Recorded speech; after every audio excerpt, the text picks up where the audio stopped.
ములుగు జిల్లా తాడ్వై మండలం కాటాపూర్లో నకిలీ మొక్కజొన్న విత్తనాలు వెలుగులోకి వచ్చాయి. బహుళ జాతి కంపెనీల పేరుతో సింజేట మొక్కజొన్న సీడ్ కంపెనీల యాజమాన్యం మోసం చేసిందని ఆరోపించారు రైతులు. అధికారులు పట్టించుకొని న్యాయం చేయాలని డిమాండ్ చేశారు రైతులు.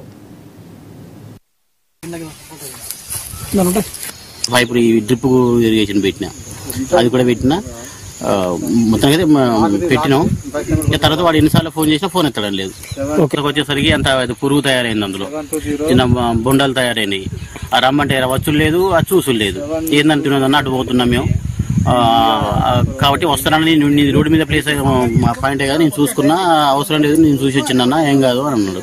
బెరడుకు పురుగు పట్టిందంతా. వాడు ఇచ్చిన విత్తనాలు ఏంటో నాకు అర్థం కాలేదు. అక్కడ ఒకటి ఇక్కడ ఒకటి మొలిస్తే నాకు ఫస్ట్ ఏం చెప్పినాడు, నువ్వు మొత్తం పెట్టాను, నీకు సోలార్ ఇస్తానని చెప్పిండు. నేను మొత్తం గోతులు తీసిన, నేను కష్టపడి గోతులు తీసిన, సోలార్ ఇవ్వలేదు, ఏమి ఇవ్వలేదు.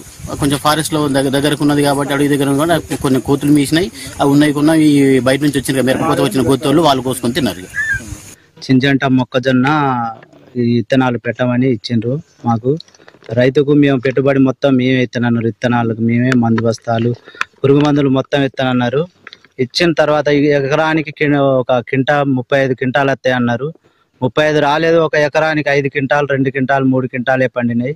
పండకపోతే నష్టపరిహారం ఇస్తామని ఎకరానికి 75 నుంచి 80 వేలు అన్నారు. 75,000 లేవు, 80,000 ఒక రూపాయి కూడా లేదు.